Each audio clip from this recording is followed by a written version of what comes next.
crianças, bom dia, paz do Senhor, tudo bem com vocês? Eu estou com saudades e continuo orando para logo nós estarmos juntos. Crianças, nós neste domingo estaremos começando uma nova revista, essa aqui, ó, Jesus Conviveu. Essa revista, criança, vai trazer vários assuntos sobre Jesus que viveu aqui nessa terra com um monte de pessoas más, que eram malvadas, maldosas, mas ele amava todas e, inclusive, ama a mim e a você. Que amor que Jesus teve por nós. A lição de hoje, criança, o título é O Melhor Professor do Mundo. E o nosso versículo-chave como referência aqui é Provérbios, capítulo 16 e versículo 20, que diz assim: o que atenta para o ensino acha o bem, e o que confia no Senhor, esse é feliz. Então, nós vamos falar sobre o melhor professor do mundo. E, crianças, o melhor professor do mundo que nós temos, né? A gente, às vezes, quando estudou, quando era menor, quando estava no pré ou está estudando agora, a gente tem aquele professor predileto, tem aquele especial, né? Tem aquele que a gente fala, aquele professor é tão bonzinho, é tão isso, tão aquilo. E a gente tem sempre um melhor, sempre lembra de um, mas a gente vai falar do melhor professor do mundo. Não é o melhor professor da sala, da escola, é do mundo. Então, eu imagino que vocês estejam pensando quem é, e é esse mesmo, criança. O melhor professor do mundo é Jesus. E aí vocês podem estar pensando, Jesus dava aula? Ele ia nas escolas ensinar? Não, crianças, mas Jesus ele dava vários ensinamentos e ele estava constantemente ensinando as pessoas que seguiam ele, né? Então, crianças, vocês vão aprender por onde Jesus passou para ensinar. Jesus, ele ensinava na sinagoga. Sinagoga, para os judeus naquela época, como se fosse nossa igreja hoje, né? Nossa igreja é a ADU, e lá servia também de escola, porque Jesus ensinava, e servia de local de adoração. Nós vamos para a nossa EBD, para a escola dominical, aprendemos a palavra de Deus, vamos nos cultos de ensinamento e vamos também nos cultos de família. Para quê? Para adorar ao Senhor, é isso? Então, isso era a sinagoga da época. Só que, crianças, lá na sinagoga não tinha Bíblia, né? Lá tinha os pergaminhos, né? Que eram tipos de rolo, como vocês estão vendo aqui, que tinha, né, partes da Bíblia. Então lia esse pedaço da Bíblia e depois trazia o ensinamento. E aí iam meninos, iam adultos, iam mulheres, iam aprender a palavra de Deus e com essas formas, né, com os líderes lá que tinha na época dos judeus, inclusive Jesus. Jesus ensinava também, criança, nas casas. E um dos exemplos de casas que Jesus ia era na casa de Lázaro, Marta e Maria. Jesus ele ia. Inclusive, Maria, ela admirava Jesus, ela ficava um tempão aos pés do Senhor ouvindo tudo o que ele dizia. Jesus, além de ensinar na sinagoga e nas casas, ele ensinava também à beira dos lagos, né? Certa vez, Jesus ele teve, criança, que entrar em um barco para as pessoas que estavam na praia, ficarem ali na praia, ouvindo Jesus ensinar, para Jesus ficar um pouco mais alto ali, para todos que pudessem ouvir o que Jesus estava falando.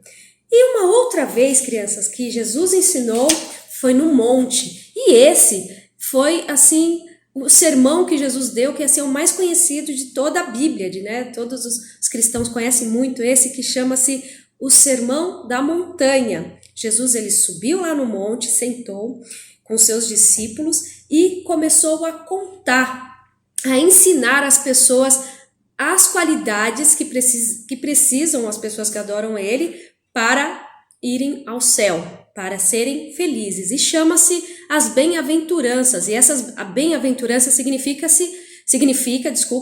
mais que feliz. Então vamos lá? está em Mateus, no capítulo 5 e o versículo 13. Vocês vão acompanhando aí no livro de Mateus, enquanto eu vou contando a história para vocês. Então, Jesus começou o sermão explicando qualidades, que procuravam em seus discípulos. Ele chamou de felizes essas qualidades, Bem-aventurado aqueles que possuem essas qualidades. Se você quer ser feliz, criança, de verdade, preste bastante atenção nesses ensinamentos. E quanto mais fizermos aquilo que agrada a Deus, mais ficamos perto de Deus. Então essas qualidades, elas vão ser como degraus que a gente vai subindo, subindo, subindo, subindo. Vamos ficar mais próximo de Deus e vamos ficar cada vez mais feliz. Vamos lá? A primeira qualidade, criança, é essa aqui, humilde. Então diz assim: bem-aventurados os humildes de espírito, porque deles é o reino dos céus. Esse versículo quer dizer que aquele que tem humildade para conhecer que é pecador e precisa do Salvador receberá a vida eterna, porque deles é o reino dos céus. Então esse é o primeira qualidade. Segunda qualidade, essa aqui, arrependido. Bem-aventurados que choram, porque serão consolados. Significa que quando ficamos tristes e arrependidos por nossos pecados, Deus nos consola, mostrando que Jesus já pagou o preço pelos nossos pecados. Então, criança, nós temos que ser arrependidos. A segunda qualidade é essa aqui. Manso. Bem-aventurado, felizes, os mansos, porque herdarão a terra. Manso nesse versículo, crianças, não quer dizer mole, sabe? Ele é mole. Não. Que aceita tudo. Não. Depois que você se arrepende de seus pecados, você deve ser manso, ser totalmente obediente à vontade de Deus. E você vai herdar a nova terra prometida. Então, é isso que quer dizer ser manso, é você ser obediente à palavra de Deus. O próximo, criança, qualidade que Jesus falou foi esse aqui, Bem-aventurado os que têm fome e sede de justiça, porque serão fartos. Quanto mais próximo de Deus, mais vontade você tem de fazer aquilo que é certo. Se nós buscarmos a Deus o tempo todo, a gente quer fazer só a coisa certa. A gente não lembra de fazer as coisas erradas. Por quê? Porque a gente agrada ao Senhor e o Espírito Santo fica próximo da gente e está o tempo todo nos incentivando a fazer o que é certo. Ter fome e sede é o mesmo que dizer ter muita vontade. Então, esse versículo fala de ter muita vontade de fazer aquilo que agrada a Deus. Então, a gente subiu aí um quarto degrau que é justo. Vamos para mais um? O próximo é esse aqui. Misericordioso. Bem-aventurado os misericordiosos, porque alcançarão misericórdia. Esse versículo, criança, quer dizer que nos dias em que se importa muito com as pessoas, sabe, aquelas pessoas que se importam muito, que agrada a Deus, tem que ter misericórdia. É mais do que ter pena. Ai, coitadinho. Não é isso não, criança. O misericordioso ali não tem pena. O misericordioso, ele se importa. Ele ama a pessoa, mesmo que aquela pessoa fez algo ruim para nós. Isso é ser misericordioso. Entendeu? Então a gente não pode só querer o bem das pessoas, só aqueles que fazem bem para nós. Próximo. Bem-aventurados limpos de coração, porque verão a Deus. Você já viu uma água suja? Pensa numa água suja com terra e mal cheirosa? Vocês já devem ter visto. Você não teria coragem de beber dessa água, teria? Eu não tenho. Pensa o Rio Tietê. Pronto, vamos pensar no Rio Tietê. Dá vontade de beber aquilo dali? É uma água. Dá vontade de beber? Não dá. Por quê? Porque ela é mal cheirosa, ela é suja, ela é turva. Não dá para ver, não é cristalina. Então, como você não teria vontade de beber, aqui Jesus ensina que o nosso coração também. Se ele for sujo, ninguém quer morar lá. Ele tem que ser puro, como a água que a gente gosta de beber. E que temos que nos afastar do quê, criança? Nos afastar de tudo aquilo que é sujo, que é pecado. E os que são limpos de coração, um dia verão quem? A Deus, né? Nós iremos para o céu. Próximo. Bem-aventurados pacificadores, porque serão chamados filhos de Deus. Aqui, ó, pacificador. Serão chamados filho de Deus. Os pacificadores, o verdadeiro filho de Deus não pode ser dedo duro. Então, assim, se eu sou uma pessoa pacificadora, quer dizer que eu gosto da paz. Eu não posso lá, criança, e ver o meu amiguinho fazendo uma coisa errada e dedurar. Posso fazer isso? Não posso, criança.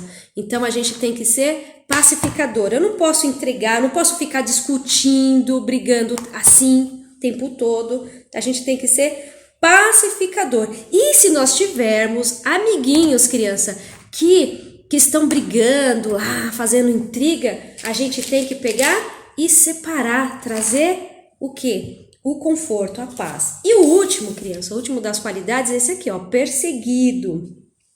Bem-aventurados perseguidos por causa da justiça, porque deles é o reino do céu.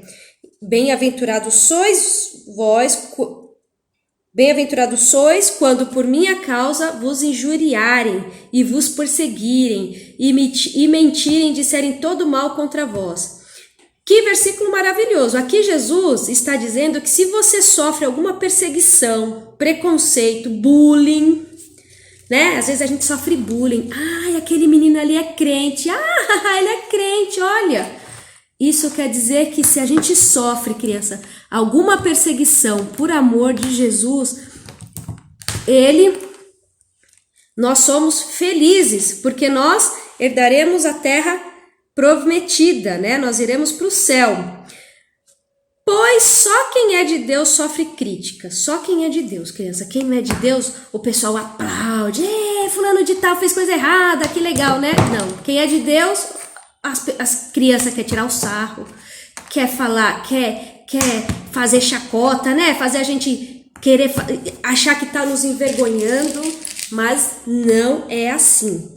Criança, se durante todos os dias nós buscarmos a ajuda de Deus para subirmos esses degraus, então nós seremos de verdade bem-aventurados, ou seja, nós seremos felizes. Quando as pessoas vierem nos perseguir, vierem tirar o sarro, a gente nem vai ligar. A gente vai falar assim, que bom, se eles estão tirando sarro é porque eles veem Jesus em mim e quer dizer então que eu estou no caminho certo. Então, crianças, vamos procurar subir esses degraus. Vamos lá, o primeiro, humildade, arrependimento, manso, justo, misericordioso, puro, pacificador e perseguido. Por quê? Nós estaremos com Deus, nós veremos a face de Deus. E quem disse isso para nós, criança? Foi Jesus, ele que ensinou essas qualidades. Então, criança, se nós ainda não temos, vamos buscar ser manso, né? Ser humilde, né? Ser arrependido dos nossos erros, pedir perdão para o Papai do Céu de tudo aquilo que a gente está fazendo, ser justo e Deus vai nos abençoar, criança. Essa foi a aula de hoje. Até a próxima aula, crianças. Fiquem com Deus. Um beijo.